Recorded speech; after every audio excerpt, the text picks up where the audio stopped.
One exciting thing that happened to me this week is that I got word that I received a $5,000 scholarship.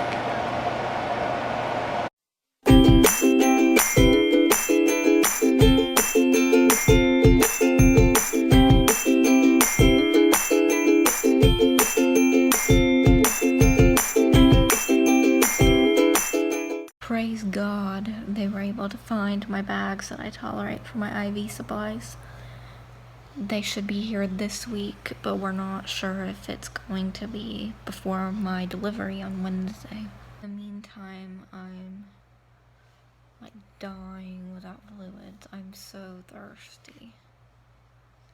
I don't always get enough through my feeds, but I'm trying to do as many extra flushes as possible. As tolerated. The GI doctor called today, and the labs that I had done last week, due to that mystery pain from this flare from not having the right bags and being sick on top of it, came back bad, showing that I have pancreatitis again with the amylase really off. So tomorrow I have to go get that rechecked. But I'm hoping that I will be able to make it in there tomorrow.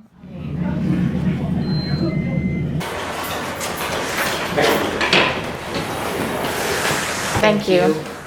Appreciate it so much. Well, we're getting my amylase rechecked. Well, a little lyric. Make your pissy and hold it. As you can tell, my allergies. The pollen count is through the roof. I know it is. Let's see how easy of a stick she's gonna be today, guys. She was a good stick the other day. She was very good. You did. She does it very well. No pain, no gain. No pain. Actually, I don't think it even hurts her anymore. She just...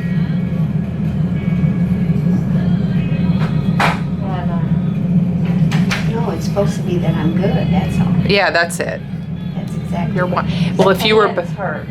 Huh? When someone does it in the hands, that hurts. But right here. Well, usually after we leave a place, you'll critique the person, and if they're bad, I'll hear it all the way home, and you haven't gotten a critique of a negative sort, so... Like what she said, I barely felt that. You barely felt it. That's why everybody comes here. Just kidding.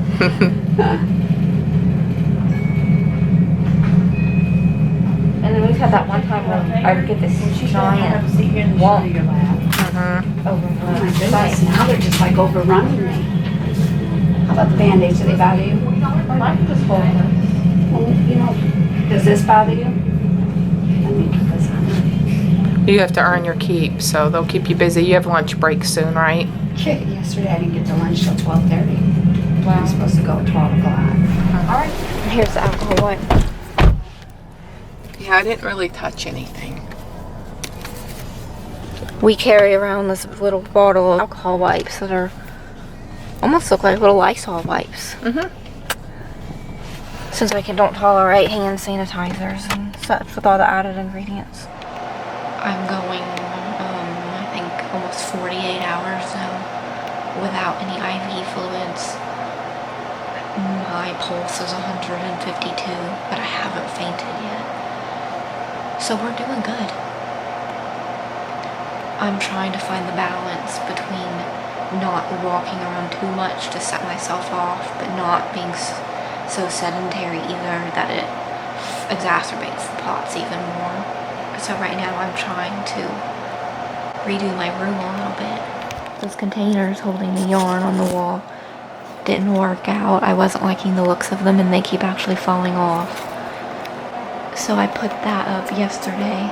I found the idea on Pinterest, and pretty soon I'm going to have that whole thing filled up with all of the yarn that is right there. Are you okay? Yeah, I'm okay. Are you okay? Doing a little bit of time to get it done. I'll be there in the morning. Come on, I'll keep it running till I burn out the sun. I'll find my way.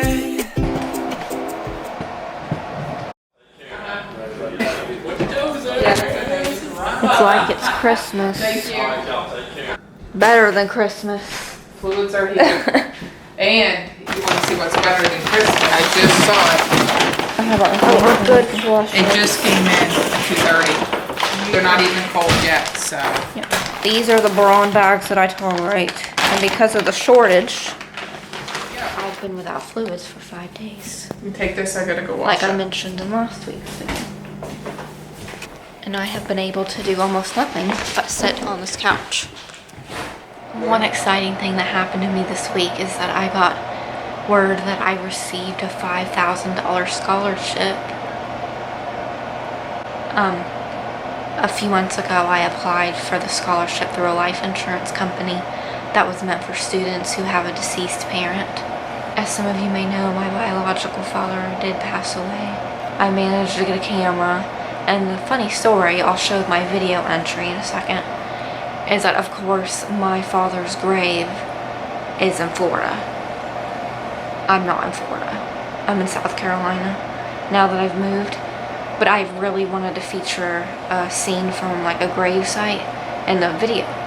So I had my boyfriend take me to a cemetery near our house, and we found a grave that had my last name on it. And so we used that. Everything else in the video is legit though. It'll be such a blessing to have that money to help with my school, because I've applied for tons of other scholarships and have not received any of those. Right out of high school, I got quite a few, but once you've been out of high school a couple of years, you're not as likely to be chosen. A woman stood amongst the rubble, watching as the emergency crew prepared her husband for transport.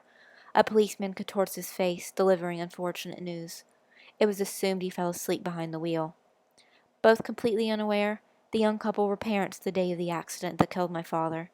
The shattered glass compared to our family's future, broken, with pieces missing, and a slight glimmer of hope reflected in the kaleidoscope of ambulance lights and the morning sun.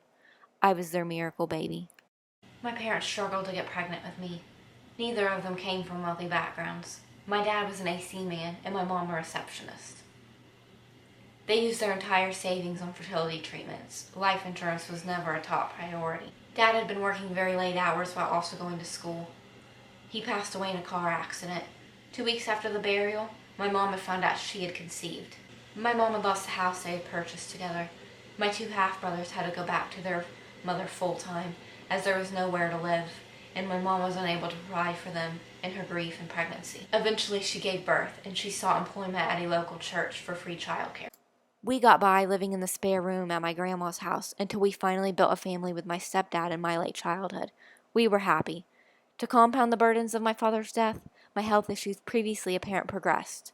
We had to accept help from church members to fly across the country, where I was diagnosed with Ehlers-Danlos syndrome. Mom had to quit her job to care for me, and my stepdad began working around the clock to provide for the family. There were occasions my brother and I helped Mom roll coins in hopes to have enough. Financially, we were struggling. My father's life insurance policy was depleted well before my birth. It definitely was not enough to support a sick child needing medications and home IV supplies. Never once did we abandon my dad's memory, though. I knew he'd want me to pursue my dreams. I managed to graduate valedictorian of my high school class and had a scholarship to Laurence College. Unfortunately, my health declined worse than ever in 2015, spending 8 months of that year in the hospital. The scholarship was lost when my family had to relocate for medical treatment. I started an Etsy shop for my knitting to help any way I could with the move and medical bills. I never got to meet my dad, but that does not lessen the emotional impact of his death. In fact, it only increases with age. Each life milestone a hallmark of his absence. He did not see my first steps, nor could he console my first childhood boo-boo. He did not have the opportunity to attend my school functions.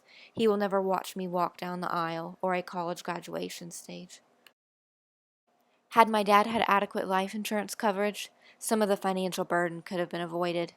In combination with emotional grief, Mom would not have had to struggle financially as a single parent with an ill child, and obtaining a higher education for my brothers and I would not be a matter dictated by finances. I do not know what my future holds, but college is my dream, and I am motivated by my desire to build a better life and to make my dad proud. Good morning, guys. I didn't run the full bag of fluids yesterday as to not freak my body out, because after it hasn't had fluids for a week, I didn't want to overload it. So today I'm finally going to have full hydration. 5 days, we are finally restarting fluids. The last week has pretty much been miserable. Like I said before, all I was getting was whatever fluid was in my J tube feeds.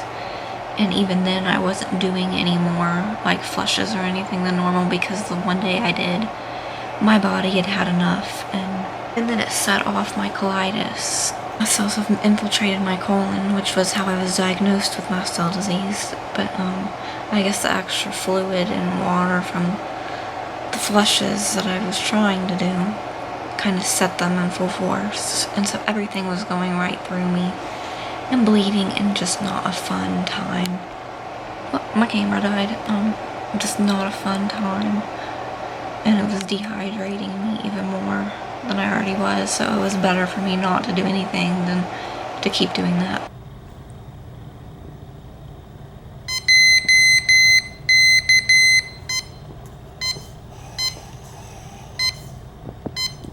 And we're off.